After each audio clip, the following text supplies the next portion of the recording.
नमस्कार, मेरा नाम है दिव्यांशु। क्राइम कथा का आज का एक नया एपिसोड है और आज हम बात करेंगे हरियाणा के भिवानी की एक ऐसी दर्दनाक कहानी की जिसे लेकर अब तक ना तो पुलिस उस मुकाम तक पहुंच पाई जहां पर यह मान लिया जाए कि इस केस की कहानी अब क्लोज होती है, और ना ही जो गांव के लोग हैं, जो आसपास के लोग हैं, वो अपनी बेटी को लेकर इतना आश्वस्त हैं कि जो पुलिस 18 अगस्त की देर शाम को बताती है ऐसा कुछ हुआ होगा।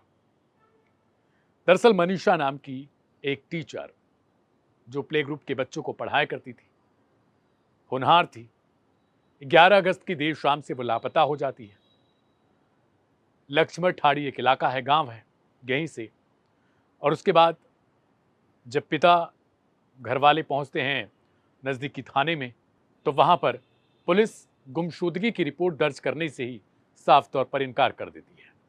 यहां तक कहती है कि चले जाओ घर पे, कहीं चली गई होगी, या जो भी सोशल मीडिया पर शब्द इस्तेमाल किए जा रहे हैं कुछ उसी लहजे में कि अभी जाओ, 2-4 दिन में वापस आ जाएगी।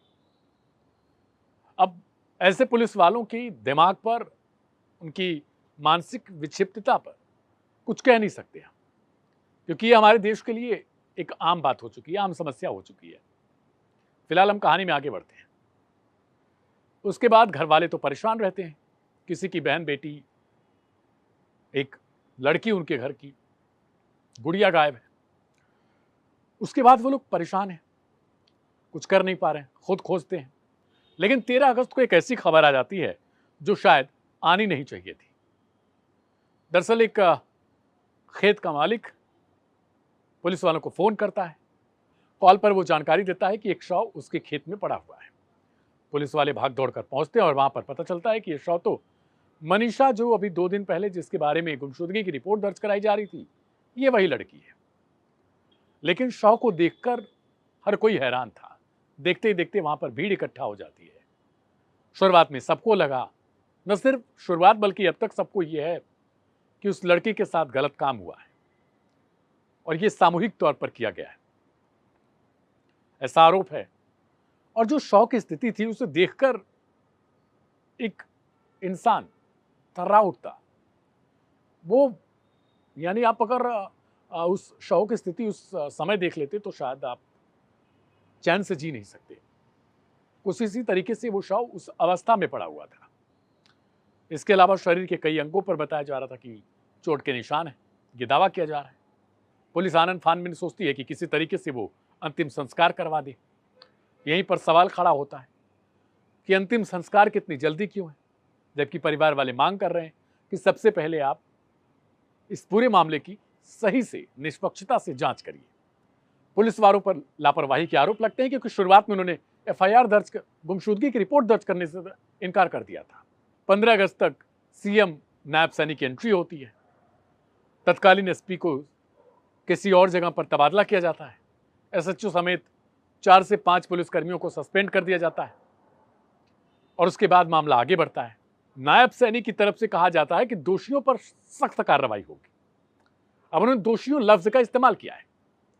लेकिन 18 अगस्त को देर शाम तक अचानक से एक और खबर आ जाती है और इसमें नए नवेले एसपी की तरफ से कहा जाता है कि इस पूरे मामले में गलत काम नहीं हुआ है, रेप जैसा कोई कांड ही नहीं है, क्योंकि पोस्टमार्टम हुआ और उसमें पता चला कि किसी जानवर ने बॉडी को इस तरीके से विक्षिप्त कर दिया है, चत विक्षत किया है।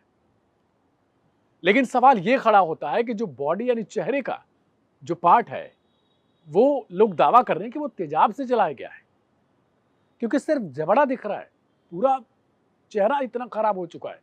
कई लोगों का कहना है कि इस एरिया में, इस गांव में, भिवानी के जिस इलाके में हत्याकांड है, जैसे कथित तौर पर कहा जा रहा है, वहां पर कोई ऐसा जंगली जानवर नहीं है, केवल गीदड़ हैं और कुत्ते हैं, और ऐसा कोई जानवर नहीं है। उनका कहना है कि इससे पहले ऐसा कोई केस ही नहीं हुआ है कि हम लोग इस बात को माने। पुलिस का यहां तक कहना है कि कीटनाशक दवा का लड़की ने सेवन कर रखा है, जिसकी मौत हुई है। यानी अपने आप में लोगों का दावा है कि इस केस को बंद करने के लिए सब नाटक है। अब जो दूर दराज इलाकों के किसान हैं, भीम आर्मी एक संगठन है, और तमाम जो छात्र हैं, छात्राएं हैं स्कूल की, वो लोग पहुंच रहे हैं, एक प्रोटेस्ट चल रहा है सरकार के खिलाफ, पुलिस प्रशासन के खिलाफ। आरोप है कि कोई ना कोई रईस ज्यादा है इस हत्याकांड के पीछे, जिसे बताया जा रहा है, जिसे बचाने की पूरी कोशिश की जा रही है। अब सवाल ये है, जो कई सारे हैं, कि इसमें पुलिस लीपापोती कर रही है। दरअसल जिसकी हत्या हुई है कथित तौर पर, उसका मोबाइल फोन अभी तक नहीं मिला।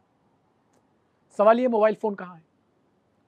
पिता की तरफ से सबसे पहले क्या कहा जा रहा है, हम आपको सुनवाते हैं, उसके बाद आगे के जो सवाल हैं वो अब पूछा जाएगा। सुनिए। मेरी बेटी कभी भी आत्महत्या नहीं कर सकती। मेरे को कितना उसके ऊपर विश्वास है और प्रशासन करेगी कि उसने आत्महत्या की है। मेरे को है ना उसका न्याय चाहिए है जी। मैं उस चीज को नहीं मानता कि मेरी बेटी आत्महत्या कर देगी। और उन्होंने सारी मेडिकल टीम ने ये दिखाया कि उसने आत्महत्या की है। मैं कहता हूँ कि उसने आत्महत्या की है नहीं है। मेरे को इससे ये है कि मेरे को उस बेटी का न्याय चाहिए जी। आपको दबाया भी गया हुआ है, प्रशासन दबाया भी है आपने? प्रशासन ने दबाया है, कमेटी ने मेरे को दबाया है। लोगों से यही अपील करना चाहता हूँ कि मेरी बेटी के न्याय के लिए जितना भी वो हो सके सहयोग करें जी। सुना आपने, जो पिता है उनकी तरफ से क्या कुछ कहा गया। पहला सवाल तो यही था कि फोन है कहां पे। दूसरा सवाल यह है, ऑर्गन जैसे शब्द का इस्तेमाल किया जा रहा है कि वो गायब हो चुके हैं, यानी जो प्रजनन से जुड़ी हुई शरीर के जो अंग होते हैं वो गायब हैं। वो कैसे गायब हुए, सवाल ये है। जो गर्दन कटने की बात की जा रही है, वो कटा कैसे? क्या जो पशु हैं, जो जानवर जिन पे बताया जा रहा है, जिन पे पूरा आरोप मढ़ा जा रहा है, उन्होंने रेत दिया गला, या कोई ऐसी मशीन भी लेकर आए थे जो गर्दन काट सके वो आराम से? अब किस पशु ने किया है? आज के समय में सोचिए कि इतनी टेक्नोलॉजी बढ़ चुकी है, पोस्टमार्टम रिपोर्ट होता है जब आती है तो उसमें यह नहीं पता चल पाता कि आखिर पशु कौन सा था। चौंकिएगा मत, क्योंकि इतनी टेक्नोलॉजी बढ़ चुकी है कि हम आराम से पता लगा सकते हैं कि किस तरीके का यह पशु रहा होगा जिसने ये पूरा किया होगा, अगर पशु ने किया है। और लोगों का आरोप है वास्तव में कोई इंसानी पशु था, कोई दरिंदा था, उसने किया है और उसे बचाए जाने के लिए पूरा प्रयास किया जा रहा है। यहां तक कि 18 अगस्त को एक कथित तौर पर एक लेटर दिया जाता है जिसमें कहा जाता है कि यह लड़की ने लिखा था। अब सवाल यह होता है कि इतने दिनों तक वो लेटर था कहां? अगर ऐसा कुछ था, पुलिस को मिला था, तो क्या 6-7 दिनों के लिए दबा कर रखा गया था? तो इन सारे सवालों की वजह से अब यह सवाल खड़ा हो रहा है कि भाई जानबूझकर ऐसा क्यों किया जा रहा है? एक पूरी सरकार कुछ नहीं कर पा रही है। आज के उस टेक्नोलॉजी के दौर में जब हम हर एक चीज कर सकते हैं, कहीं पे बैठे बैठे गुनहगार को पकड़ सकते हैं, वैसी सिचुएशन में हमारे पास मनीषा जैसी बेटियां जिनकी हत्या की जाती है कथित तौर पर, उनके मामले को सुलझाने के लिए किसी के अंदर जिगरा नहीं है। पूरा प्रशासन लग चुका है दबाने के लिए। ये लोगों का आरोप है, सुनिए। हमारी मनीषा बहन के लिए इतना बुरा व्यवहार किया गया है, दरिंदों ने इतना गलत व्यवहार किया है। बहन बेटी तो दरिंदों कभी होंगी। पूरे विश्व के लिए एक संदेश है ये। स्त्री जाति तो पूरे विश्व में है, कोई हमारे यहाँ नहीं है कि भाई यार हरियाणा में, हर भारत में और कहीं नहीं है, पूरे विश्व में है। पूरे विश्व की जाति, स्त्री जाति से ऐसा घिनौना कर्म करने वालों के लिए इतनी खतरनाक सजा होनी चाहिए कि कोई अगर इस तरह की हरकत करे तो 100 बार सोचे कि भाई ये काम करा था तो इसका रिजल्ट क्या होगा। अगर इस तरीका का मेरा सगा भाई भी होना, मैं उसको भी नहीं कहूंगा फांसी तोड़ दे भाई, मेरा खुद का बटेऊ भी होगा ना। ऐसी बात नहीं है। मेरा बहन बेटी नहीं है, शादीशुदा बच्चे, मेरे उम्र है 57 साल में लग रहा हूँ। अगर मेरा बटेऊ भी होना इसी तरीका तो उसने भी नहीं कहूंगा फांसी तोड़ भाई, इसे जला दो। तो इन्होंने एक आरोप लगाया कि बेटी ने एक जहरीला पदार्थ पिया था। तो मैं उस शख्स से जानना चाहूंगा कि जहरीला पदार्थ 18 साल की बेटी को दिया किसने। मैं खुद अपनी बताऊं, मेरी उम्र 45 साल है और भिवानी अनाज मंडी में कोई भी दवाई वाला या कोई भी अनाज मंडी वाला गेहूं में दबाने वाली दवाई या कोई कीटनाशक मेरे को नहीं देता। उस 18 साल की बच्ची को दिया कैसे? दूसरा, पोस्टमार्टम रिपोर्ट में बताया गया है कि बेटी का गला नहीं कटा है, उसको नोच लिया गया है। तो जो ये हमारा भिवानी के आसपास का क्षेत्र है, कोई जंगल वाला क्षेत्र तो है नहीं कि इसमें कोई हिंसक पशु हो। कुत्ते और गिद्दड़ हैं वो आप और हम जितने भी साथी हैं वो सब जानते हैं कि जिसने नशा कर रखा हो कुत्ता उसके पास भी नहीं जाता। तो जहरीला पदार्थ खाई हुई बॉडी से और भी ज़्यादा बदबू आती है। हमने भी गांव में देखा है कि अगर किसी ने स्प्रे पी लिया तो उसके नज़दीक खड़ा नहीं हुआ जाता। तो जानवर, कुत्ते और गिद्दड़ जैसा जानवर नोचना संभव नहीं है। हाँ, कॉमन एक बात जरूर हमने भी देखी है कि पोस्टमार्टम में एक कॉमन बात आई है कि यहाँ पे भी उसके रेप की पुष्टि नहीं हुई और वहाँ पे भी रेप की पुष्टि नहीं हुई। अब आप सोच रहे होंगे कि आखिर पुलिस प्रशासन भी तो सही कह सकती है, तो इतने लोग भीड़ जुटने की जरूरत क्या है, इतना सवाल इतनी ज्यादा है वो चीजें। भाई आपको पता है कि हमारे देश में ना हर एक चीज जायज है, हर एक चीज की जा सकती है, सारी चीजों की आपको छूट है।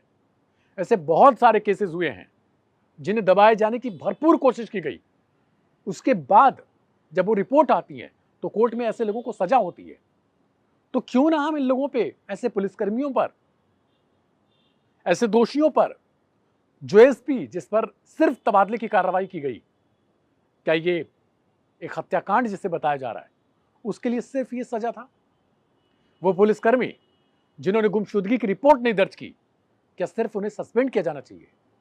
बाद में तो वो नौकरी पे आ जाएंगे, लेकिन वो पिता, वो मां जिन्होंने 19 साल तक अपनी बेटी को पाला पोसा, कुछ उनके मन में ख्वाब रहे होंगे, उन सबको इन जैसे, इन्हें क्या शब्द कहा जाए, इन लोगों की मूर्खतापूर्ण रवैये की वजह से वो गायब हो जाती है, ना वो मिलती है, लास्ट में उसका शव मिलता है। अब सोचिए कि क्या किसी नेता, किसी मंत्री, किसी बड़े से बड़े सरकारी अफसर की बेटी होती तो क्या 2 से 3 दिन तक वो गायब रह पाती? कई केसेस आपने सुने होंगे, भैंस गायब हो जाती है कहीं पे तो वहां तक पे पुलिस लगा दी जाती थी, और बेटी की तो दूर की बात है। तो हमारा देश इतना महान हो चुका है कि वहां पर हम जैसे आम इंसानों की कोई इज्जत नहीं है, उनके लिए कोई कानून नहीं है, क्योंकि कानून सिर्फ सफेदपोश, खाकी और वो बड़े बड़े लोगों के पास है। ये उन्हीं के लिए है, आम जनता के लिए ना। अगर आप आवाज उठाओगे तो शायद हम पर भी कोई केस कर दिया जाए, हमने लोगों को भड़काया या आपने लोगों को ये किया। खैर, बहुत सारे सवाल हैं, लेकिन जवाब शायद कोई नहीं दे सकता। इस वजह से उम्मीद है कि आवाज उठती रहेगी और सवालों का जवाब सरकार को, प्रशासन को, उन पुलिसकर्मियों को देना पड़ेगा जो दोषी हैं। मैं नाम है दिव्यांशु सिंह, मिलेंगे क्राइम कथा के अगले एपिसोड में। तब तक के लिए आप सभी का शुक्रिया, नमस्कार।